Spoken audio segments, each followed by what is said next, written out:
우리에게 말씀을 주신 이용수 목사님은요, 저랑은 개인적으로 한 40년 정도 알고 지내는 관계입니다.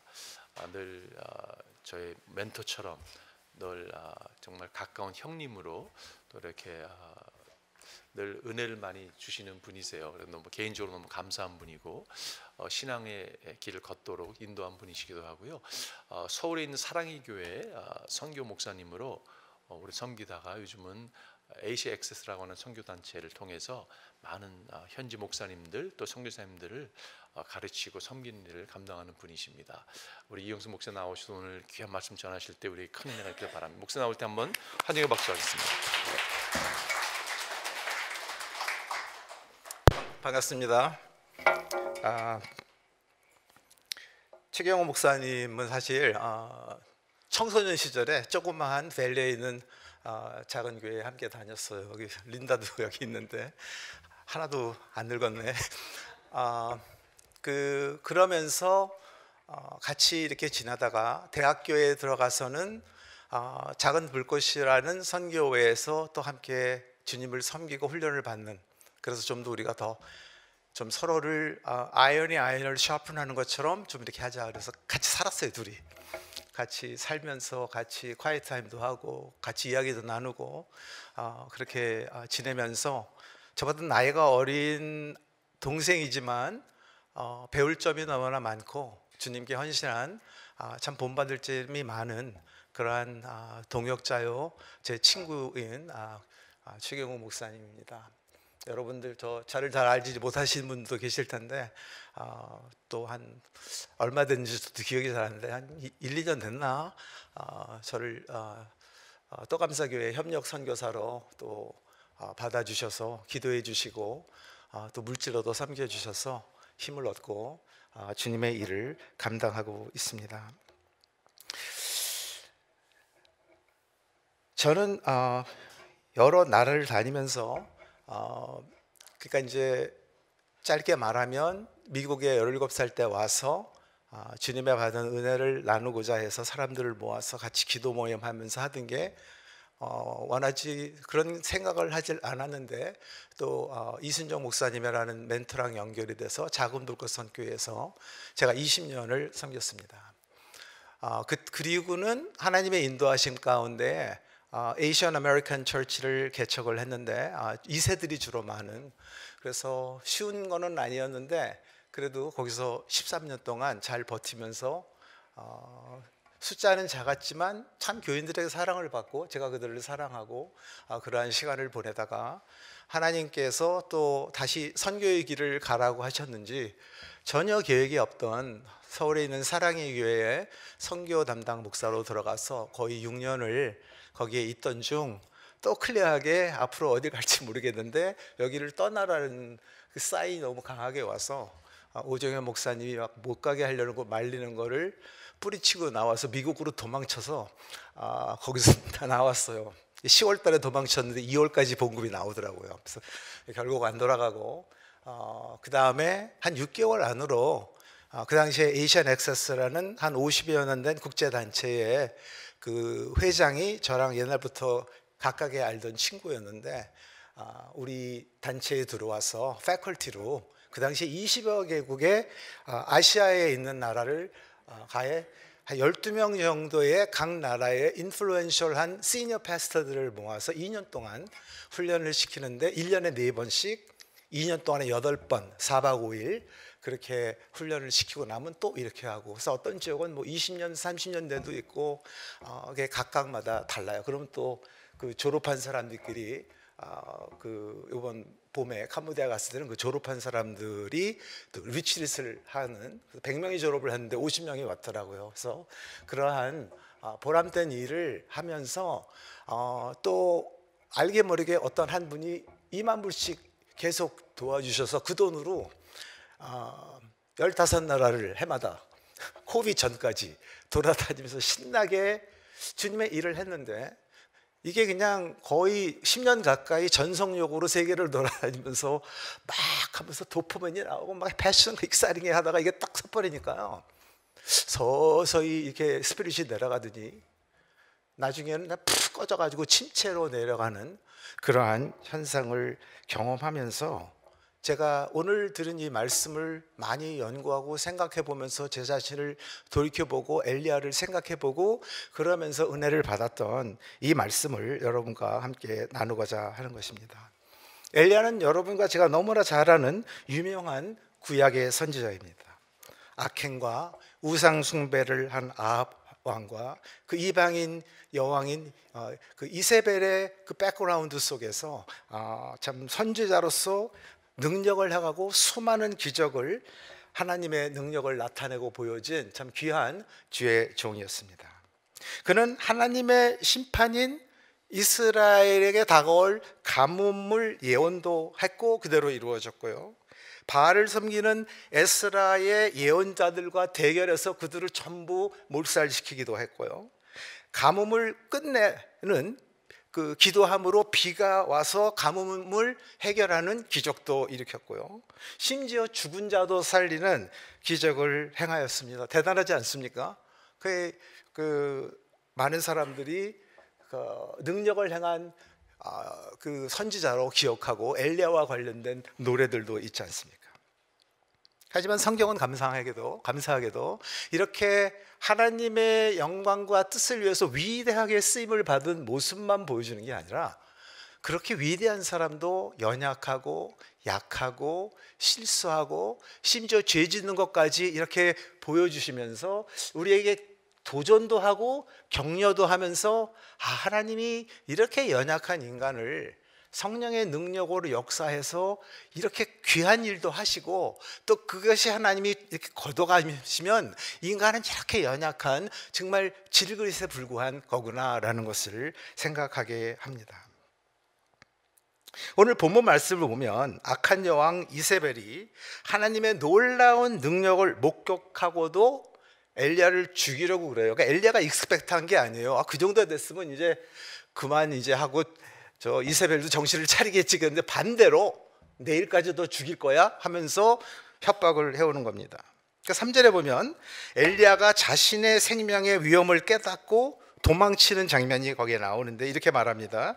그가 이 형편을 보고 일어나 자기의 생명을 위해 도망하여 유다에 속한 브엘세바에 이르러 자기의 사활을 그곳에 머물게 하고. 그러니까 이제 이것만 보면 힘들고 위협적이니까 자기가 그냥 도망가서 이렇게 아이솔레이트하고 하는 것 어느 정도 공감할 수 있고 수긍할 수 있는 그러한 상황입니다. 그래서 사실 이전에도 하나님의 심판인 가뭄 기간 동안에 요단강 동편 시내가에서 숨어 지냈을 때, 그때는 이제 순종함으로 숨어 지냈을 때죠. 그때 주님이 까마귀를 통해서 또 엘리야를 먹이고 힘을 주셨던 그러한 적도 있지 않습니까? 그런데 지금은 달라요.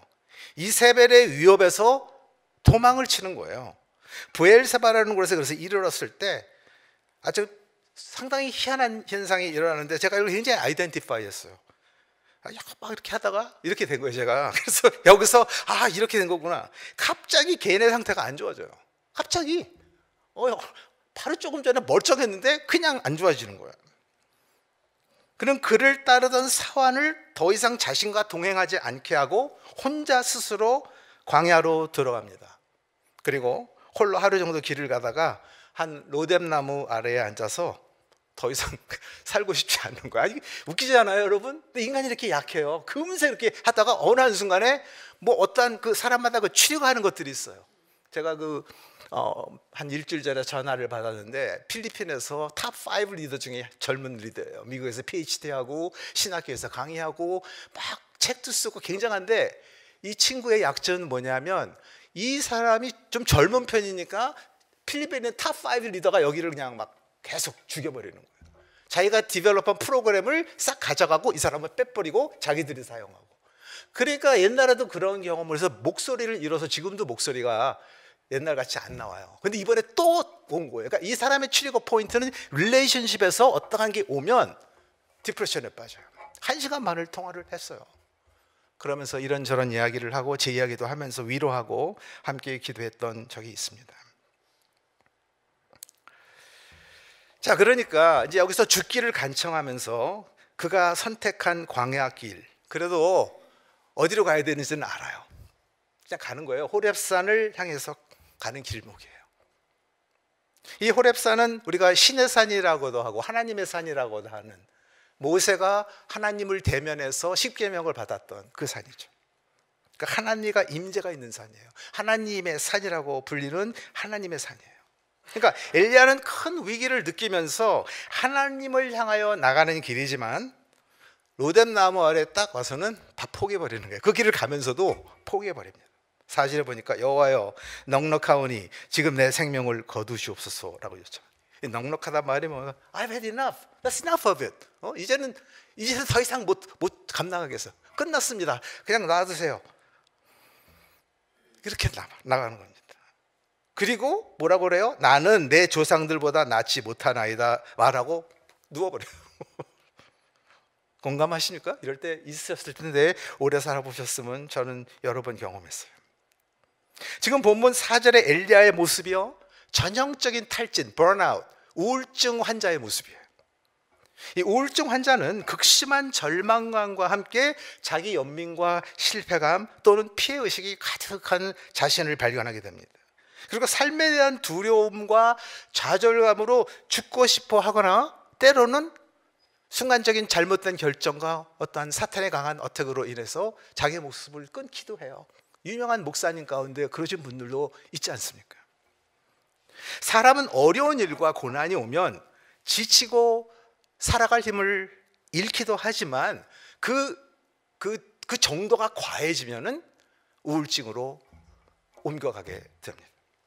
자, 이것은 마음이 연약해서 게을러서 믿음이 약해서 죄를 지어서 의지가 없어서라기보다는 그냥 사람의 몸에 감기 들듯이 브레인에 문제가 생겨서 케미컬에 문제가 생기고 뭐가 잘못돼서 아담과 하와가 죄를 지으면서 퍼펙트한 시츄에이션에서 고난이 오고 physically, emotionally, spiritually 그냥 그 병들이 오고 그러는 과정 가운데에 정신적인 문제도 생겨서 전 세계의 수많은 사람들이 이 정신적인 문제를 안고 그리고 그거를 어떻게 대할지도 모르면서 고생하면서 사는 사람들이 굉장히 많은 것입니다. 병에 걸려서 그런 거예요. 한국의 우울증 유병률은 36.8%, OECD 국가 중 넘버원인데 치유율은 최저예요. 대단하죠? 그 메디게이트 뉴스에서 발표한 겁니다. 근데 심지어 목회자도 예외가 없습니다. 바나 리서치 그룹에서 작년 통계를 낸 건데 미국에서 목회하는 목회자 5명 중에서 1명, 굉장한 숫자요. 5명 중에서 18%를 기억하네요. 5명 중에 1명이 작년에 몸을 너무 힘들어서 몸을 자해하거나 자살하려는 것을 컨템플레이 했다. 그런 것을 생각하고 했다라는 거예요. 목회자들이 그렇다 그러면 사모님들은 얼마나 힘들겠어요? 아마 조사를 안 해서 모르지만 확 올라갈 겁니다. 사모님들은 더 힘들죠. 제 아내가 사모라서 저도 잘 압니다.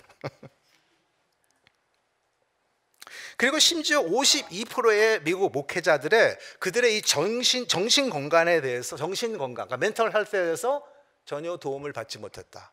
그렇게 얘기를 하고요. 37%는 정신없게 사역하느라고 그걸 내가 케어 받아야 되는지 생각도 못 해봤다. 그리고 13%는 이 도움을 받아야 되는데 돌볼 시간이 없었다. 이렇게 대답했어요. 그러니까 제가 아는 통계가 해마다 바뀌어서 잘 모르겠는데 지금은 미국에서 목회하는 목회자가 옮겨 다니는, 그러니까 그 기업하는 게 3년으로 제가 알고 있어요. 옛날에 5년인가 그랬는데 줄어가지고 3년을 못 넘기는 거예요. 특별히 개척하면 그 전에 다 그냥 너무 힘들어가지고. 한국도 굉장히 힘듭니다. 자, 믿기 어렵지만 제가 2012년에 주님의 인도하신 가운데 한국에 나가서 여러 교회를 방문하고 또 옛 친구도 만나고 해서 들은 얘기에 한 번 들은 게 아니라 몇몇 들었는데 그들이 자기네 교회에서 열심을 다해서 섬기는 여성도님들이 압도적으로 교회 받아보면 많죠.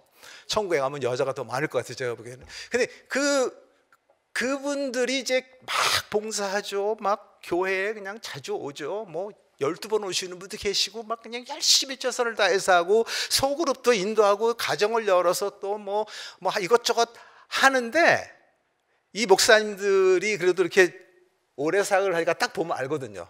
성도들이 어떤 상태인지. 그 한국은 눈치가 빨라가지고 즉시 알죠. 전 잘 모르겠는데. 그런데 이 한 50%라고 그래요. 50%. 두 명이 그랬어요. 자기네 교회에 50%의 섬기는 여성도들이 디프레션에 있는 것 같다고 그랬어요. 믿기 힘들었는데 충분히 그럴 수 있겠다. 여성의 몸은 또 컴플리케이트 돼 있고 막 섬기시는 분이 대부분 그 메노파우스는 50대, 60대예요. 30, 40대는 안 섬깁니다. 젊은 세대는 선교지도 안 나가요. 제가 금년 저희 한국에 나가서 선교 담당하는 저 뒤를 이어서 하는 목사님에게 작년 1년 동안 그래 선교사가 몇 명이나 나갔어요? 한 명도 안 나갔대. 20, 30, 40대는 없고 50대가 나가면 젊은 사람이 나가는 거예요. 다 60대, 70대 이분들이 나가서 그냥 열심히 하고 좋긴 한데 제가 사역지 가다마다 듣는 아주 가슴 아픈 현지인 지도자들에게 듣는 모습 가운데 안타까운 거 늘 듣는 아주 그냥 괴로운 스토리가 있어요. 뭐냐, 교회가 필요 없는 곳에 교회를 짓고 사람도 없는데 마을 사람들 빵 줘가지고 모여서 거기서 사진 찍고 그걸로 펀레이즈하고 자기네 눈에 다 보이는 거예요. 그러니까 이 건물에 대한 그냥 그분들은 그렇게 잘하신 거예요. 개척하고 내가 죽기 전에 건물을 하나 남기리라. 그러니까 건물이 필요 없는 곳에 건물을 지어가지고 또 그거를 해서 선교를 하면서 그냥 여기서 저기 등산이나 하든지 무슨 공원에 가서 앉아서 하늘 쳐다보느니 그쪽에 가서 선교한다 그러고 계속 그렇지 않겠지만 어떤 사람 눈에는 그러지 않나 하는 마음이 들 정도로 아주 창피했어요. 이 한국 사람들이 열심도 있고 다 좋다. 그게 인정해요. 기도도 열심히 하고 헌신적이고 패션. 그런데 이 얘기를 꼭 하는 거예요. 그런데 정말 답답하고 한심한 것은 왜 그렇게 교회 건물을 교회가 필요 없는 곳에 세우는지 모르겠다. 이런 얘기를 하는 거를 들었어요. 한국의 그 문화가 쉐임 컬처잖아요. 그러니까 창피감, 수치감 등 여러 가지 이유로 마음에 이런 병이 있는데 나누지 못해요. 그러니까 더 고생하는 거예요. 우울증으로부터 더 아파하는 거예요. 미국 같으면 그래도 이게 많이 알려져 있고 그래서 자기가 이렇게 아프면 바로 심리학자 만나고 사이카이스트하고 약을 빨리 해서 더 깊이 내려가기 전에 이걸 먹는데 이걸 모르니까 이거 하나님이 나를 연단하시는 건가 뭔가 막 헷갈려 하면서 그냥 고생하는 거예요. 자신의 아픔을 나눠야 치유가 될 텐데 나누지를 못하니까 점점 더 병들어가고 오래오랫동안 힘들어하고 고생하는 것입니다. 에덴 동산에서 하나님의 명령을 어기고 타락한 순간 인간이 저주를 받으면서 온갖 종류의 질병, 노화 그리고 영육의 죽음이 찾아왔죠. 어떤 사람들은 어떤 사람들이 아니라 미국의 교과서에서는 에볼루션이 scientifically proven fact이라고 가르치니까 제가 UCLA에서 엔트로폴로지를 전공했는데 저희 교회 목사님이 미세올로지스트 저보고 신학교 간다는 엔트로폴로지를 하래요. 제가 왜 그걸 하는지 몰랐어요 그때. 나중에는 이제 왜 했는지를 알았지만 그런데 그 당시에 UCLA의 엔트로폴로지가 미국 랭킹 7이었어요. 그 교수들한테 제가 궁금해서 물어봤어요. 이 에볼루션 이게 정말 scientifically proven fact이냐? 근데 솔직하게 저한테 No, it's not. 그냥 이거는 그냥 theory라고 저한테 솔직하게 얘기해 주더라고요. 그런데 교과서나 이런 데서는 또 많은 사이언티스트는 그냥 그거를 받아들이고 그걸 믿어요. 그래서 원셀이 해서 2개가 되고 점점 진화하고 발전해갖고 멍키가 네 커슨이고 이렇게 얘기를 하면 그걸 어떻게 믿는지 모르겠어. 말도 안 되는. 근데 그걸 왜 믿습니까? 그걸 안 믿으면 하나님을 믿어야 되는데 그건 싫은 거예요. 하나님을 마음에 두기 싫어하니까 다른 거를 믿고 머리가 이렇게 발달된 사람들은 그걸 또 해갖고 하면서 자기네들이 스스로 rationalize하고 하나님을 멀리하는 것이죠. 사실은요, 인간은 하나님이 맨 처음 창조하셨을 때 그때 영적, 심적, 육체적으로 가장 순전하고 온전하고 아주 퍼펙트한 완벽한 컨디션이었어요. 그런데 죄가 들어오면서 점점 안 좋아지고 세월이 흘러가면서는 바울이 말한 것처럼 people will be lovers of themselves. 점점 말세가 사람이 자기를 사랑하고 lovers of pleasure, 쾌락을 좋아하고 lovers of money, 돈 좋아하고 부모에게 disobey하고 이런 거 쫙 나열하니까 점점 세상은 악해져 가고 점점 인간은 타락해져 가고 그게 성경에서 말하는 그러니까 인간은 갈수록 좋아지는 게 아니라 갈수록 더 안 좋아지고 사랑은 점점 식어질 때 가고 주님이 오실 그때에 인간의 그 나약함은 말도 못할 정도로 되고, 심지어 어떤 사인과 막 이런 것이 나와서 해도 그걸 다 보면서도 회개를 안 하는 그러한 인간의 그 완고하고 그러한 모습, 그게 인간인 것입니다. 그러므로 인간의 모든 나약함과 죽음의 문제는 근본적으로 죄의 문제이고요, 이것을 벗어난 온전한 사람은 단 한 사람도 없습니다. 그러나 하나님은 우리의 모든 연약함 가운데 그의 능력과 사랑과 성실하심으로 오히려 우리를 온전케 하시는 참 좋으시고 신실하신, 그 사랑의 변함이 없으신 하나님이십니다. 우울증에 걸린 많은 사람들이 이웃이나 사회와 단절하거나 마음의 문을 닫고 칩거 생활을 하듯, 엘리야도 어떻게 해요? 그 따라다니면서 자기를 독보하던 그 필요한 사환도 돌려보내고 스스로 혼자 광야로 들어가서 로뎀 나무에 홀로 누워버리는 것입니다. 그리고 자기 자신에 대해서 나는 내 조상보다 낫지 못하다, 이렇게 말하는. 그러니까 엘리야는 평생 하나님을 떠난 이스라엘 백성이 주님께 돌아오도록 그들에게 경고하고 기적을 행하고 그렇게 살아온 선지자인데, 그리고 그렇게 많은 하나님의 능력을 경험했는데 지금 이 순간 그 이스벨의 어떤 그 트리거 포인트 같은 거죠. 뻥 맞은 거야. 두려움에 사로잡힌 자신의 연약함을 자기가 딱 대하니까 자기도 자기 자신에 대해서 실망하는 거죠. 아, 이게 뭐야? 내가 왜 이 정도밖에 안 돼? 이제 그러니까 도망치는 거고, 자신을 비하하면서 아, 죽는 게 나아, 내가 이 모양이니 죽여달라고 말하고 있는 거예요. 죄의식, 수치감, 무력감, 좌절감, 티피컬 그 디프레션의 심텀들이 몰려오는 겁니다. 그에게 심한 탈진과 침체의 시간이 다가오는 것입니다. 이전에 시냇가로 자신을 숨기면서 3년의 시간에 보낼 때는 두려움이 아닌 하나님의 인도와 그의 뜻에 따른 순종이었지만 지금은 달라요. 이사벨을 피해 도망가는 자신은 하나님보다 누굴 두려워요? 사람을 두려워요. 이게 큰 문제예요. 사람을 두려워하면 주님을 플리즈 못해요. 용맹해지지 못해요. 컨피던스가 없어지고 믿음이 약해져요. 기쁨도 사라져요. 무서워져요. 의심하게 되고 근심하게 되고 기도의 파워가 없어져요. 그런데 사람을 두려워하고 하나님만 플리즈 하려고 그러면 기쁨이 쏟아나요. 그 능력이 나타나요. 그리고 너무너무 행복해요. 기도도 꿀맛, 찬양도 꿀맛, 주님 섬기는 것도 꿀맛, 좋아서 섬기는 거지 억지로 그냥 이거 안 하면 나 먹고 살 게 없으니까 그냥 이렇게 해서라도 60대까지 이 교회 부목으로라도 남아있어야 돼. 이거 되게 안타까운 거예요. 프로페셔널리즘이죠. 일종의 그냥 살기 위해서 주님의 일을 한다, 살기 위해서 선교를 한다. 여러분, 살기 위해서 선교하는 분 많아요. 제가 딱 보면 이 사람은 나오지 말았어야 되는 나와 있어요. 빨리 가야 되는데 안 가. 거기서 문제만 일으켜요. 사실 엘리야는 극한 생명의 위험을 받는 시대적 배경 속에서 활동한 선지자입니다. 이런 위험한 환경이 주는 긴장감과 오랜 시간의 사역이 아마 육체적, 정신적, 영적으로 자기도 모르게 그를 서서히 이렇게 고갈하게 만든 것 같습니다. 자, 로뎀나무 아래 쓰러진 엘리야에게 하나님은 그냥 놔두세요? 아니에요. 천사를 보냈어요. 여러분, 아침마다 여러분 기도할 때 어떻게 하면 오늘도 천사들을 보내셔서 저를 쉴드 해달라는 기도, 저는 그 기도 매일 해요.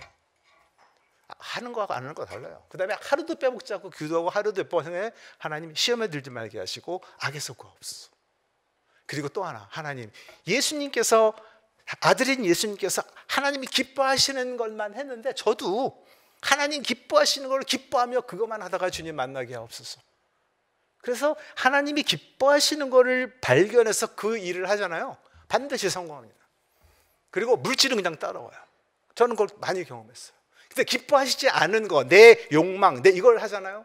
그럼 브레이크가 걸리고 하나님 우리를 겸손케도 하고 일이 잘 안 풀리기도 하고 뭐 복잡해지고 그래요. 그래서 저는 불순종하는 크리스찬처럼 미저러블한 크리스찬 없어요. 요나가 그랬어요. 요나가 그냥 워낙 자기 원수 같은 그 니네베 사람들에 대한 그들이 구원받는 게 너무 싫어가지고 안 간다 그러고 뭐하고 그러고 그냥 아예 그냥 나를 바닷가에 집어넣어서 죽여버려라. 그래서 그 옆에 있던 넌 빌려버들 항해자들까지 같이 고난을 받는 거니까 내가 불순종하면 내 둘레에 있는 안 믿는 사람까지 고생하고 힘들어지는 거야. 그래서 하나님은 사랑하니까 로뎀나무 아래 쓰러진 엘리야에게 천사를 보내십니다. 그 천사는 5절에서 7절에 반복적으로 여기서 내가 힘을 받은 것이에요. 엘리야를 어루만지며 그에게 구운 떡과 물을 공급해 줍니다. 여러분, 부모들이 자기 자식들이 아프거나 힘들거나 지칠 때 와서 어루만지면서 괜찮아, 엄마 아빠 여기 있어, 힘내, 괜찮아질 거야, 이렇게 어루만져 줄 때 그 자식이 거기서 위로를 얻고 힘을 얻고 다시 용기를 내서 살아가는, 어린 아이들도 그거를 느끼잖아요. 말로 오는 게 아닙니다. 그 어루만지는 거에서 이 사랑이 전달이 되는 거예요. 케어한다는 게, 엄마 아빠의 사랑이.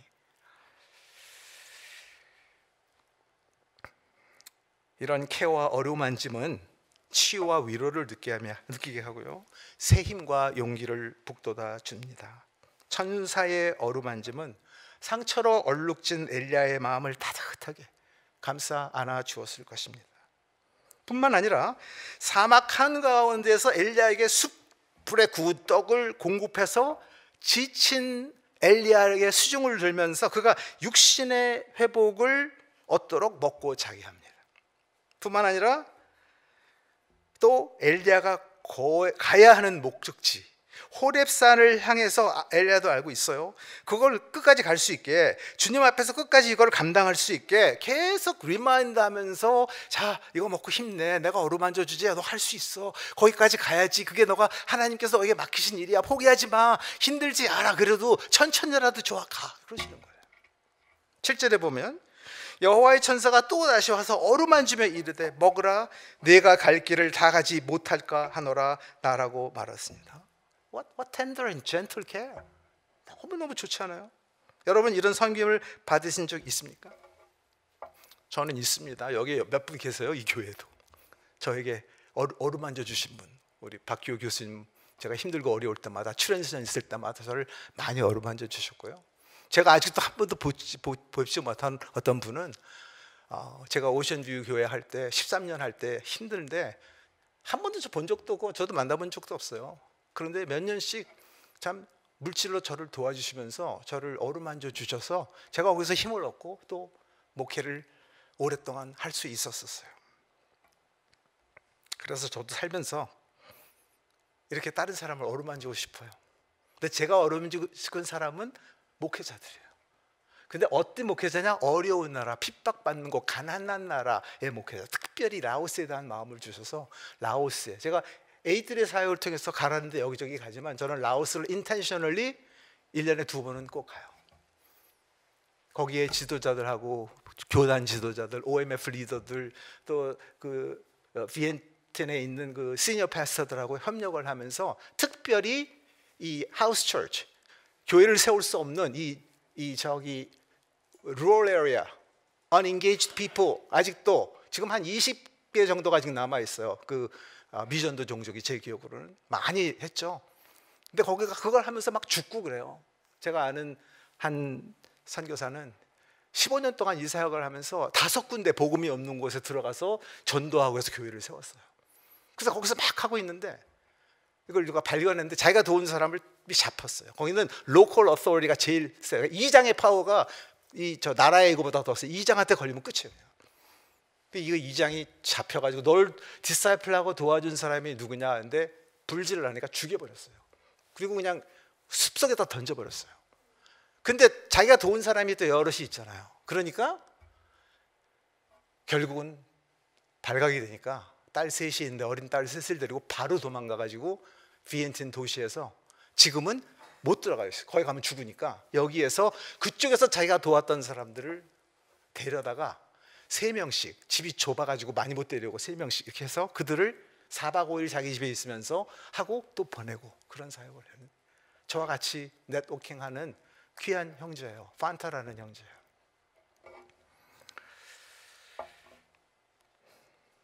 천사의 도움에 의지하여 엘리야는 40주 40야를 행하여 결국 호렙산에 이릅니다. 성공했어요. I arrived. 도착했어요. 사실 엘리야가 누운 로뎀나무 광야의 호렙산은 그 장소, 그 로뎀나무 인데서 거기까지 이렇게 먼 데가 아니에요. 근데 여러분, 침체되고 우울증에 걸리면 속도가 느려져요. 걸음도 느려지고 굉장히 오래 걸려요. 샤워하는데 5분에 하던 거 20분에도 하고, 샤워하기도 싫고 나가기도 싫고 사람 만나기도 싫고, 하여튼 뭐든지 슬로우, 아주 그렇지만 그런 슬로우한 것에서도 하나님을 알고 하나님의 뜻을 아니까 그냥 천천히 가서 40주야를 걸려서 도착한 거예요. 도착했습니다.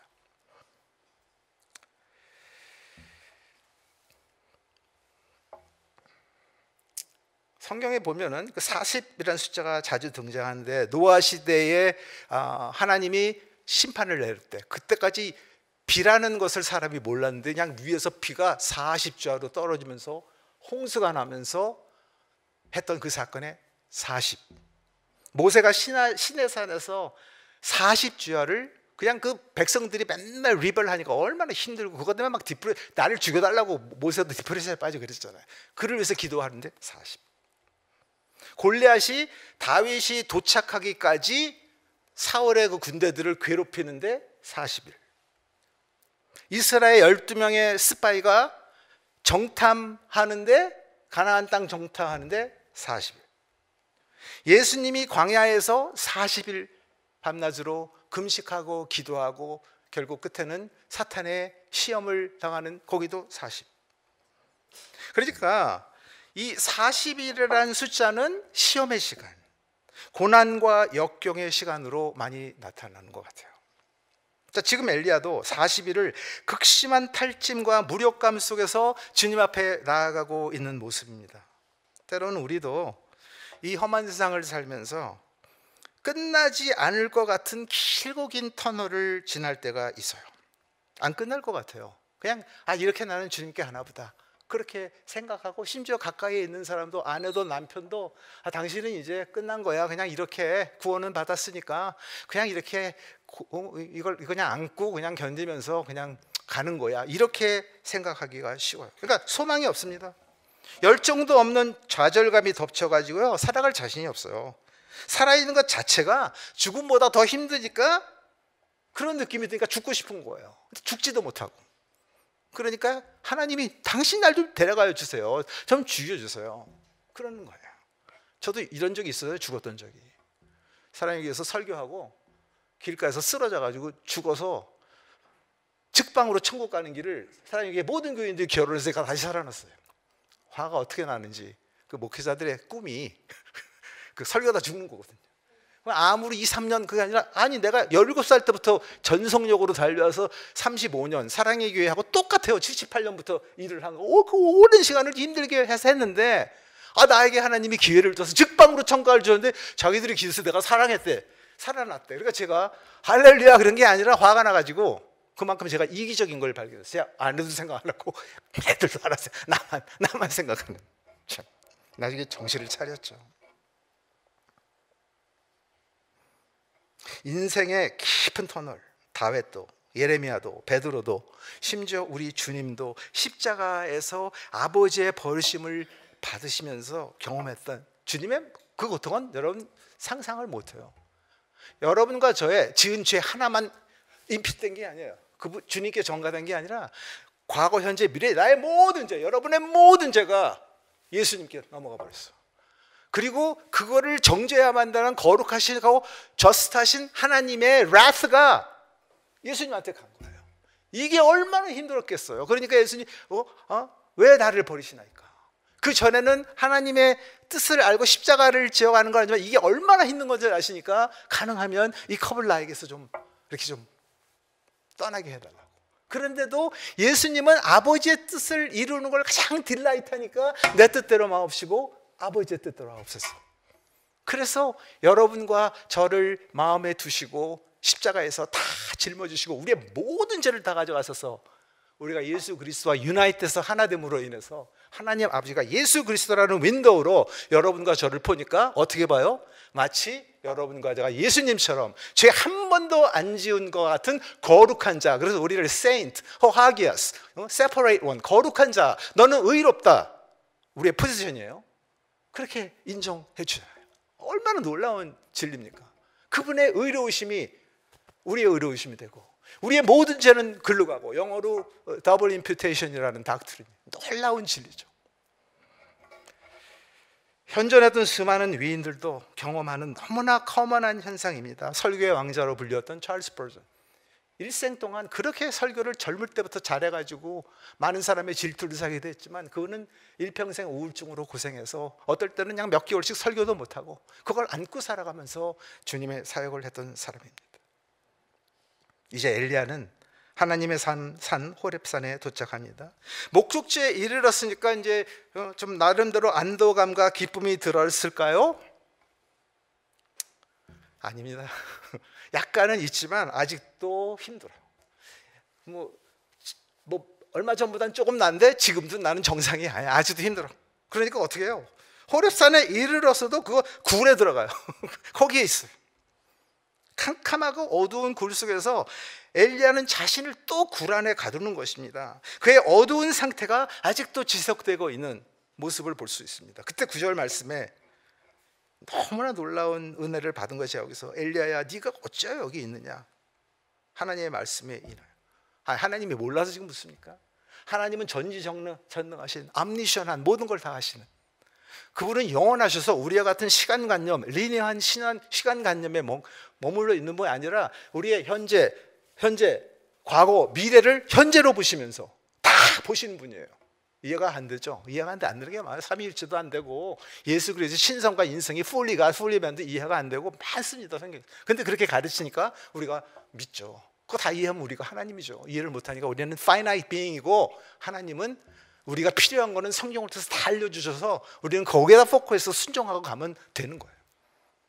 근데 여러분 디즈니랜드 같은 데 가서 퍼레이드 할 때 보면요, 우리는 이렇게 딱 서서 봐요. 그러면 말이 막 지나가. 그러면 여기 오면 현재, 지나가면 과거, 오는 거는 미래 이렇게 보지만 이거 블림프 위에 그 고무 뭐라 그럽니까? 그 고무 풍선 같은 데서 그 카메라로 촬영할 때 위에서 보면 그게 다 현재로 보이는 거예요. 과거, 현재, 미래가 하나님은 현재로 보여요. 현재로 보면서 여러분의 과거, 현재, 미래를 다 보시고 다 아시고 그걸 다 하시면서도 창세 전부터 이 세상을 유니버스를 만들기 전에 여러분을 택했다고 성경은 말 놀라운 진리 아니에요? 여러분 이미 아셨다 그랬어요. 그래서 여러분을 택했어요. 어떤 사람은 그래요. 내가 주님을 영접해서 믿었는데 맞습니다. 그런데 왜 믿었는지 알아요? 하나님이 창세를 택했기 때문에 믿은 거예요.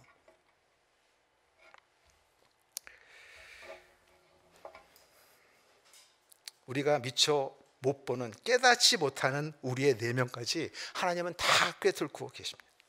하나님이 엘리야가 왜 왔는지 모르시는 분이 아니지만 묻고 계시는 거예요.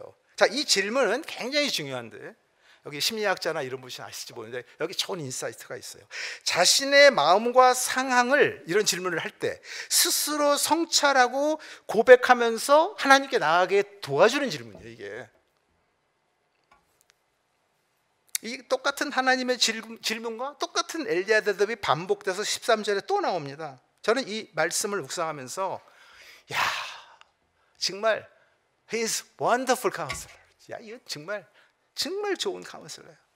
좋은 상담가면은 고치려고 그러고 막 하려고 그러고 말을 많이 하는 사람은 아주 나쁜 형편없는 카운슬러예요. 좋은 상담가는 그 사람의 얘기를 공감하면서 들어줘서 그 사람이 편안하게 속에 있는 걸 다 끌어서 표출하게 해줌으로 힐링의 길로 가게 인도하는 사람이 좋은 상담가예요. 그래서 non-judgmental talk therapy라는 것이 그런 거예요. 환자들이 어떤 판단이나 지시나 가르침에 앞서 자신들의 감정을 솔직히 자유롭게 다 표현할 수 있도록 도와주고 그들의 갈등과 고민하는 마음을 털어놓게 해서 힐링을 시켜주고 자유함을 경험하게 하는 것입니다. 사람들은 종종 가르쳐줄 사람보다는 내 이야기를 들어줄 사람이 필요할 때가 훨씬 많아요.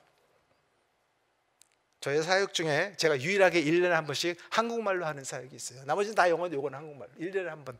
6년 전에 시작했어요. 처음엔 태국, 그 다음에 일본, 금년에는 이제 에콰도르, 내년에는 탄자니아. 딱 10가정만 모셔요. 그 나라를 가서 그 나라에서 힌두 신분을 10가정 부부를 해서 3박 4일 동안 와서 쉬게 해요. 프로그램을 거의 안 짜요. 강의를 하나, 많으면 2개 짧게 하고 이분들로 하여금 자기의 스토리를 나누게 하고 어려움을 나누게 하고 소그룹 디스커스하고 그리고 푹 쉬고 놀게 하고 그 한국 분들이 하는 선교사 컨퍼런스하고 완전히 달라요. 거기는 이제 돈을 가지고 와서 돈을 많이 가져온 사람에게 설교를 많이 시키고 그걸 많이 해서 이걸 만들어야 되니까 처음부터 끝까지 빽빽하게 스케줄이 가니까 새벽부터. 아니 그 좋은 데 모셔놓고 수영도 못해. 그게 무슨 힐링 캠프니까. 근데 지혜로운 선교사는 어떻게 해요? 슬쩍 눈치 봐서 어떤 세션에 빠져나가서 노는데 그 마음이 편하겠습니까? 한국 문화에 이게 나 찍히는 거 아니야? 그러니까 편하게 놀지도 못해요. 우리는 완전히 반대로. 그래서 이러한 비전을 나눴더니 저와 함께하는 팀들이 해마다 구성이 되는 미국, 한국 한 10명 정도가 저와 함께 같이 와요. 자기 돈으로. 저는 한 3,000불 제가 펀딩하고 나머지 이분들은 자기 거 다 하고 선물도 가져와요. 한국 음식 만드는 것도 가져서 한국 음식으로 대접해요. 그리고 같이 울고 웃고. 그리고 여기 오신 이분들이 와서 뭐 밥하고 뭐 아니에요. 저는 똑같이 인밥을 시켜요. 모든 세미나 모든. 그래서 선교사님들과 대화를 하게 만들고 그들의 이야기를 들으면서 은혜 받게 하고 공감하게 하고 선교사님들은 자기를 들어주는 성도들의 통해서 기도의 파트너가 생기고 자기들을 이해해 주. 양쪽이 다 은혜를 받고 계속 연결돼요. 그게. 저는 이것을 한인 선교사뿐만 아니라 라오스에서 핍박받는 목회자들을 금년부터 하는데 해마다 하는 게 저의 꿈이에요. 지금 그거 OMF 리더들하고 지금 이걸 디자인하고 있는 중이에요.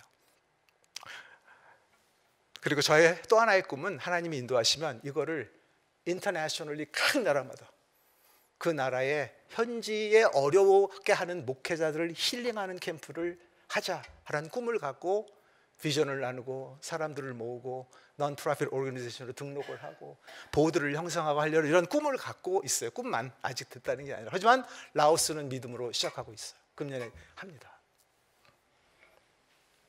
그래서 이들이 와서 참심을 누릴 수 있도록 돕는 거예요. 그리고 그들이 서로 편하게 속마음을 열고 고민이나 사역자의 그 상황, 외로움, 그리고 사역을 하면서 겪는 현지인과의 갈등, 억울함 이런 거 나누게 합니다. 함께 울고 웃으면서 하나님께 나아갈 수 있도록 격려해 줍니다. 한인 선교사님들은 낯선 타향에서 겪는 사회적, 영적 외로움, 고립감, 현지인에 대한 그리고 자신에 대한 그 실망, 사역적 문제부터 그 미래가 불안전하니까 거기에 대한 또 생계 문제 등 너무나 많은 짐들로 어깨가 무거운 분들이 많아요. 근데 가장 어려운 게 뭔지 아세요? 자기의 마음을 나눌 수 있는 깊은 친구가 없어요. 그게 선교사들 사이에서 이루어지면 참 좋은데 선교사들은 경쟁 대상이 되고 선교사들이 제일 철수 많이 하는 이유 탑이 뭐예요? 선교사들과의 관계가 힘들어서요. 제가 대학을 졸업하면서 인도네시아에 4명의 형제들과 가서 한 2달을 있으면서 그때는 제가 꿈이 빌리그램처럼 되면서 하루에 2번 설교를 하면서 인도네시아 전체를 돌아다니면서 했어요. 제가 그걸 끝나고 결론, 나는 절대로 부흥 강사가 안 되리라. 왜? 설교를 준비할 필요가 없어요. 한 번 하고 떠나니까 한 10개만 있으면 그걸로 계속 돌리면 돼요. 제가 발전을 못해요. 그런데 거기 테리라는 국제단체가 그때 얘기를 했는데 그 테리를 만들었던 그 인도네시아 담당자는 로렌스 펜타우라는 분이고 그 위에 그걸 만들었던 리더가 로이 로버슨이라는 내비게이터에서 전설적인 내비게이터 1호 선교사예요. 그래서 그분을 제가 거기서 만나기도 했고 나중에 미국에서도 교제한 적이 있는데 그분이 이런 말을 했어요. 기억에 남아요. 그분이 뭐 티모티 프린시플 뭐 그래서 책도 쓰고 맨날 그 책 저한테 주고 그랬는데 이분이 뭐라고 그랬냐? 하나님 섬기는 건 쉽다. 사람 섬기는 건 너무 힘들다. 그러시더라고. 그때는 그게 확 안 나왔는데 결국은 이 릴레이션십 이것이 참 우리를 힘들게 하고 릴레이션십이 잘 되려면 두 사람이 정말 성숙하고 한 비전을 갖고 하면 그게 가정이건 사업체가 어디가 가능한데 그게 어디 인간이 그렇습니까? 둘 다 그냥 플러가 많고 그러니까 거기서 부딪히고 오해하고 그냥 비런스 생기고 미워하고 나중에는 원수가 되고 그러면서 그냥 고생도를 하면서 그냥 사이코소매틱 디지리스 막 생기고 정신적으로서 육체적으로까지 아파지는 그러한 일들을 하는 것이죠.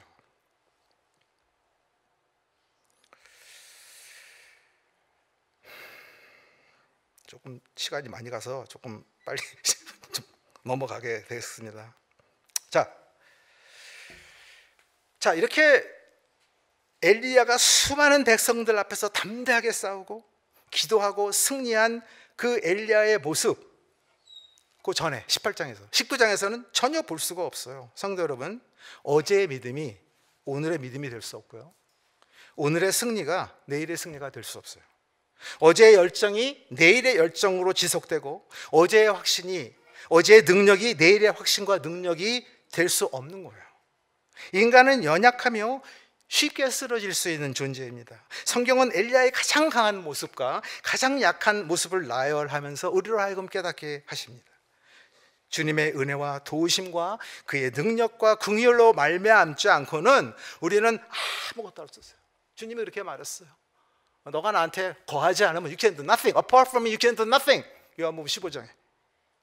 주님의 은혜와 도우심, 그분의 능력, 그분의 은혜, 내 안에서 내주하시는 성령의 능력, 말씀을 일루미네이션에서 깨닫게 하시는 그 일루미네이션의 역사, 기도할 때 잠잠히, 또 어떨 때는 강렬하게 임재하시면서 눈물 콧물 다 흘리고 어떨 때는 밤새 잠을 안 자게 해서 기도하면서 주시는 그 모든 거는 우리가 manufacture 하는 게 아니라 주님이 은혜로 주시는 charis, grace, undeserving favor, 우리가 받을 수 없는 그렇게 그냥 거저 주심으로 우리같이 부족하고 연약한 자를 사용하시는, 우리는 질그릇인데 우리 안에 보배가 있는 거예요. 그 보배가 예수 그리스도, 그 보배가 복음이에요. 복음. 그것 때문에 파워가 일어나는 거예요. 복음의 능력이 있지 않습니까? 하나님의 말씀에 능력이 있지 않습니까? 다이너마이트한 exploding 파워가 있는 거예요. 고린도전서 15장 10절에 사도 바울이 이렇게 말해요. 그러나 나의 나된 것은 하나님의 은혜로 된 것이니 내게 주신 그의 은혜가 헛되지 아니하다. 그리고 여기서 하나님은 엘리야에게 이렇게 말한다. 너는 나가서 여호와 앞에서 산에 서라 그래요. 11절에 여호와께서 이르시되 너는 나가서 여호와 앞에서 산에 서라 하시더니 여호와께서 지나가시는데 여호와 앞에 크고 강한 바람이 산을 가르고 바위를 부수나 바람 가운데서 여호와께서 계시지 아니하며 바람 후에 지진이 있으니 지진 가운데서도 여호와께서 계시지 아니하며 또 지진 후에 불이 있으나 불 가운데서 여호와께서 계시지 아니하더니 불 후에 세밀한 소리가 있는지라. 자, 하나님이 엘리야를 굴에서 끄집어내서 나오게 하고 자기 앞에 이렇게 딱 서게 합니다. 그리고 크고 강한 바람과 지진과 불을 보여주십니다. 불과 바람, 지진, 성경에서 이 성령의 역사가 일어날 때 많이 언급된 것들이에요. 사실 그 전 18장에 바알 선지들과 대적할 때 불이 하늘에서 제단으로 떨어져서 하나님이 임재했고, 또 엘리야가 가멜산에서 꼭대기에서 기도할 때 구름과 바람이 일면서 큰 비가 내리며 가뭄이 끝나는 능력도 임했었잖아요. 그러나 호렙산에서 있는 엘리야 앞에서 산을 가르고 바위를 부수고 그러한 위력이 나타나고 바람과 지진과 불로 나타내는데 여호와께서 계시지 않다. 이게 뭡니까? 여호와는 지나가시는데 그 속에 계시지 않다. 그러니까 엘리야가 경험했던 기적, 제단을 태운 하늘에서 내려온 불과 가뭄을 멈추게 한 바람이 지금 또 지나가고 있는데 그때 제단에서 가멜산에서 함께 하셨던 하나님의 능력과 임재가 없다. 이게 뭐예요? 하나님의 부재예요. Absence of God. 헨리 나운이 자주 말하는 Absence of God and the Presence of God. 가까이 계시고 나를 위해서 기도하는데 우리는 하나님이 없는 걸로 느껴지면서 너무너무 힘든 시간을 갖는 거예요. 마치 하나님이 우리를 forsake한 것 같은, 절대 안 그런다고 약속을 했는데 그 순간에 아무것도 안 있고 없으니까 너무너무 힘드니까 시험이 드는 거예요. 하나님의 말씀에 의심을 하기 시작하는 거예요. 아프고 죽고 싶고 무력감과 세상에서 나만 홀로라는 고립감 속에 주님 앞에 나와 있는데 늘 충만했던 여호와의 능력과 임재를 느끼지 못하는 거예요. 얼마나 힘들까요? 내게 정말 이제 주님밖에 없는데, 주님만 소망하고 그분만 바라보고 그분 위해서 살아오고 하나님만 순종하고 내 삶을 다 드리고 내 물질과 시간과 다 바쳐서 섬겨두고 헌신했는데 나에게 남은 거? 결국 생명을 끝없이 위협하는 고난의 연속, 더 이상 살림이 없는 나에게 마치 등을 돌리는 듯한 주님의 부재를 느끼는 거예요. 여러분 이런 시간 보내신 적 있습니까? 저는 여러 번 경험했습니다. 너무너무 힘든 시간입니다. 그런데 하나님은요, 가끔 그가 사랑하는 자들에게 침묵하실 때가 있어요. It's the dark night of your soul. 우리의 이 심령에 아주 깊은 어두운 시간이에요. 사랑하는 사람이 침묵하게 내게서 멀어지는 고통, 극심한 아픔입니다. 하나님의 부재에는 여러 이유가 있어요. 여러 가지. 그러나 그 시간이 하나님 아버지가 아무에게 주는 게 아니라 사랑하는 자들에게 주시는 연단의 시간이고요, 기다리는 시간이고요, 준비시키는 시간이고요, 테스트 받는 시간이고요, 많은 경우 새로운 사명으로 인도받는 시간이에요. 저는 꼭 이럴 때 새로운 사명으로 인도받아서 저를 딴 데로 옮기셨어요. 여러 번 경험했어요. 그래서 이제 그런 게 오면 또 하나님이 뭘 가르치시고 또 나를 겸손케 하시고 또 깨닫게 하시고 또 성장케 하시고 또 새로운 일을 하시려고 하는 거라는 거는 여기에 있어요. 근데 힘든 건 힘든 거예요. 아주 힘들어. 주여, please deliver me right away. I don't like it. 언제까지, 주님? 제가 지금 60대 중반 다 왔는데 언제까지 이러실 겁니까? 이제 이런 게 나오지만 여기는 알죠. 경험해서 알죠. 더 깊은 영성을 받들어 가시는 하나님의 방법입니다. 엘리야도 40일 주야로 걸어 호렙산까지 왔음에도 불구하고 이런 하나님의 긴 부재의 시간을 보냈습니다. 그는 에녹과 함께 구약에서 죽음을 경험하지 않고 하늘로 그냥 직접 올라간 참 그 놀라운 그 사실 우리가 잘 알고 있지 않습니까? 그럼에도 그의 삶에는 주님의 임재하심이 없었던 것 같은 힘든 순간이 있었다는 겁니다. 드디어 불이 지난 후 엘리야는 세미한 소리를 듣습니다. 세미한 소리, a gentle whisper, a quiet whisper.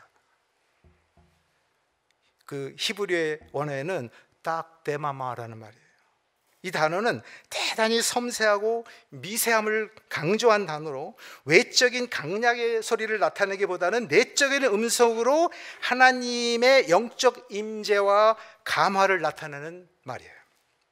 이전에 하나님이 불과 바람과 구름으로 기적을 보이는 능력으로 엘리야에게 베푸시며 많은 사람, 아주 퍼블릭거리 많은 사람 앞에서 엘리야를 사용했지만 지금은 다른 방법으로 나타나시고 다른 방법으로 어프로치 하시는 거예요.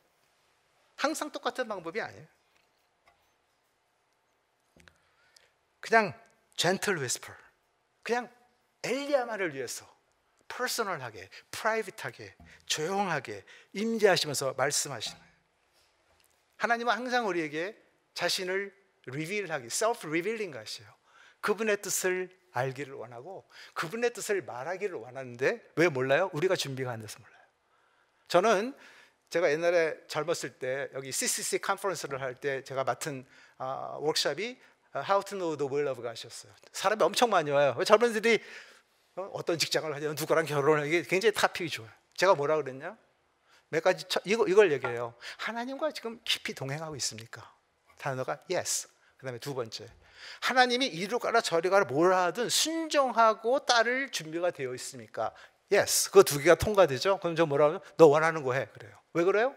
성경에 뭐라고 해요? 시편에 delight yourself in the Lord and the Lord will give you the desires of your heart. 네가 하나님을 기뻐하고 그분과 이렇게 하고 그분에게 순종하고 순종하려는 마음만 있다면 하나님이 너의 마음에 소원을 주시는데 그 소원을 그냥 그게 자기가 좋아하는 소원이 되는 거예요. 제가 7살 때 주님 만나고 구원의 확신이 좋아서 그분을 위해서 살려고 할 때 저에게 주신 소원이 목사가 되라. 목사들이 100% 드리는 것 같아요. 그래서 목사의 길을 걸어서 변함없이 온 거예요. 그러니까 그게 제가 좋아서 하는 거예요. 제가 꽤 똑똑했어요. 전교 1등을 했어요. 제일 머리 좋은 애들만 모인 한국 서울에서 딱 한 명 주는 장학금을 신문사에서 받았어요. 서울대를 프라이빗 투더 안 하고 수성으로 간다고 장담했던 사람이에요. 그렇게 교만했어요. 근데 얘가 옆으로 빠져서 제 나이는 이렇게 빠지면 참 곤란한데 다시 돌아가겠습니다. 죄송합니다. 자 이렇게 간절하게 절박하게 처절하게 기다렸던 하나님의 음성을 이번에는 다른 방법, 옛날에 나에게 주셨던 방법이 아닌 조용한 위스퍼로 말씀해 주시는데 그 순간에 그는 겉옷으로 얼굴을 가리고 나가서 굴 어기로 나가섭니다. 그리고 하나님은 또다시 같은 질문을 하고 엘리야도 같은 대답을 해요. 근데 이번엔 새로운 말씀과 약속을 해요. 너는 15절에 내 길을 돌이키라 그 말씀이에요.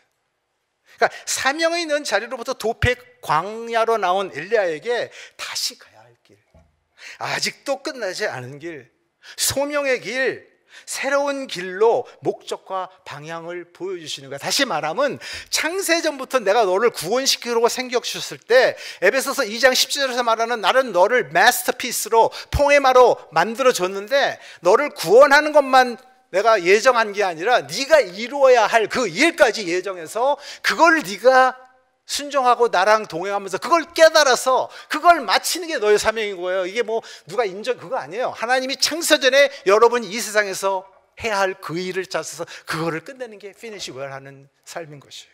아주 소극적인 일이더라도 다른 사람하고 비교할 필요가 없어요. 그래서 아람과 이스라엘의 두 왕들을 세우고 그들을 통해 앞으로 여호와 하나님이 무엇을 행할지를 말씀해 주시고 악인을 향한 하나님의 보응을 알려주시고 이 약속의 말씀으로 확신과 믿음에 엘리야가 다시 거하게 도와주시고요. 그리고 그가 혼자가 아님을 또 알려주세요.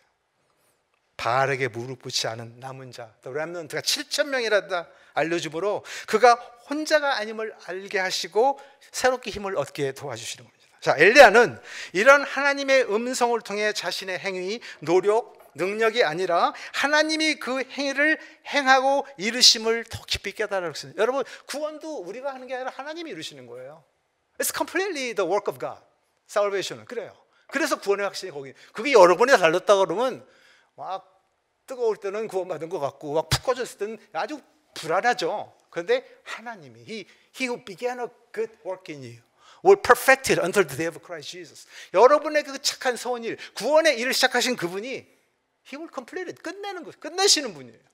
반드시. 그래서 우리가 한 번 구원받은 것은 절대로 잃어버리지 않는다. 왜? 하나님이 시작하는데 하나님이 부르심에 후회가 없는데 하나님이 반드시 이루세요. 어떠한 방법을 통해 여러분은 아주 그냥 묵사발렸어요 해서라도 결국은 회개하고 돌아오게 해서 하나님의 일을 이루시는 신실하시고 예정하시고 약속한 걸 반드시 이루시는 우리가 트러스트하고 순종할 수 있는 Trust and obey. There's no other way to be happy in Jesus, but trust and obey. 그냥 신뢰하고 순종하는 그 길이 참된 행복의 기름을 우리는 알게 되는 것입니다.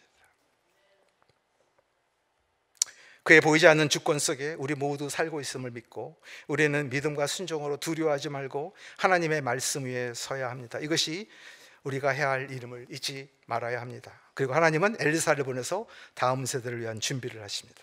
엘리사는 엘리야가 하늘에 승천하기까지 엘리야를 떠나지 않고 함께 끝까지 함께한 충실한 제자입니다. 시편 107편 20절은 이렇게 말합니다. 저가 그의 말씀을 보내어 그들을 고치시고 위험한 지경에서 건지시는도다. 하나님은 상한 갈대도 꺾지 않으시고 꺼져가는 심지도 다시 살리고 우리의 지친 몸과 마음과 영혼을 어루만져 주시는 사랑의 아버지 하나님입니다. 히브리서 13장 5절에 내가 결코 너희를 버리지 않고 너희를 떠나지 않고 Never will I forsake you. I will never leave you. I will never forsake you. 절대 너를 안 버려. 변치 않는 하나님의 약속이에요. 절대 안 버리십니다. 아무리 여러분이 뭐 잘못을 하고 뭐 어떻게 필링하고 아무 상관없어요. 그분이 안 버리셔요. 그분의 사랑은 영원한 사랑, 변치 않는 사랑이에요.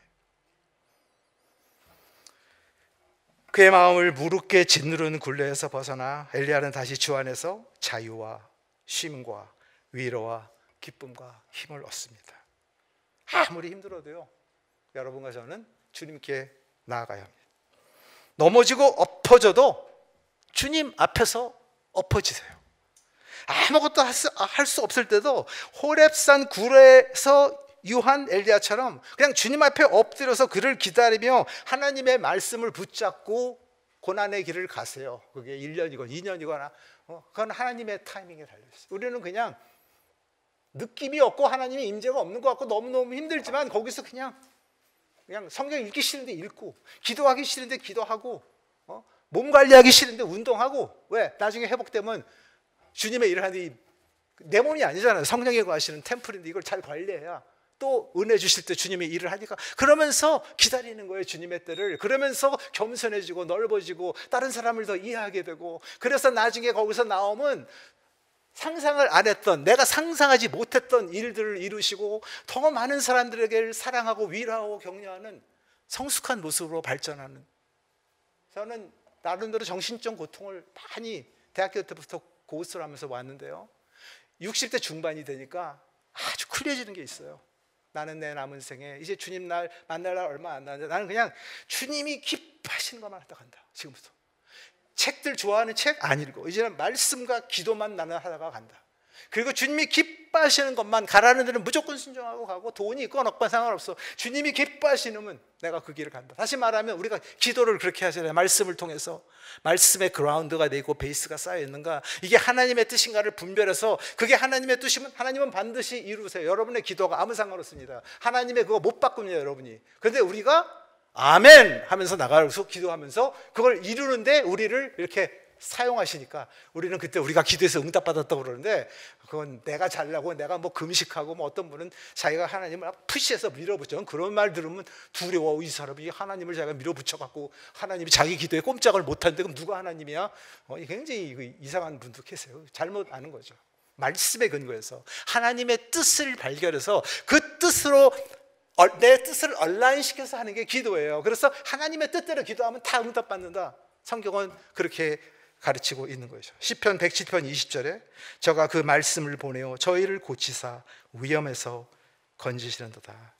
우리는 그의 사랑하는 자녀이며 그 형상을 입은 자로 험한 이 세상의 여정 속에서 우리가 끝까지 믿음을 지키고 피니시 월하도록 이끄시는 여호와 우리 주 예수 그리스도의 사랑받는 아들, 딸이에요. 주님은 우리의 연약함을 잘 아시고, 우리의 체질을 잘 아시고, 우리의 환난 가운데서도 반드시 도와주시는 거예요. 하나님이 기뻐하시고 100% 기도 응답해 주시는 거 있어요. Lord, help me. 반드시 도와주십니다. 도와달라고 할 때 안 도와준 적이 없어요. 근데 내가 원하는 방법이 아는 방법으로 이렇게 도와달라는 게 아니던데, 뭐 그런 건 있지만 그분이 가장 좋은 웨이로 반드시 도와주시는 거예요. 우리가 힘들고 지쳐서 더 이상 앞으로 못 나갈 것 같은 가운데서도 반드시 우리를 도우시고 다시 회복시키며 살리시는 신실하시고 은혜와 긍휼이 충만하신 주님입니다. 우리가 주님께 나와서 도움을 구할 때 항상 도와주시는 사랑의 아버지이신 것입니다. 오늘 이 시간, 오늘 말씀을 생각하면서 우리가 통성으로 한 1, 2분 기도한 후에 제가 기도로 마무리하겠습니다. 통성으로 함께 기도하겠습니다.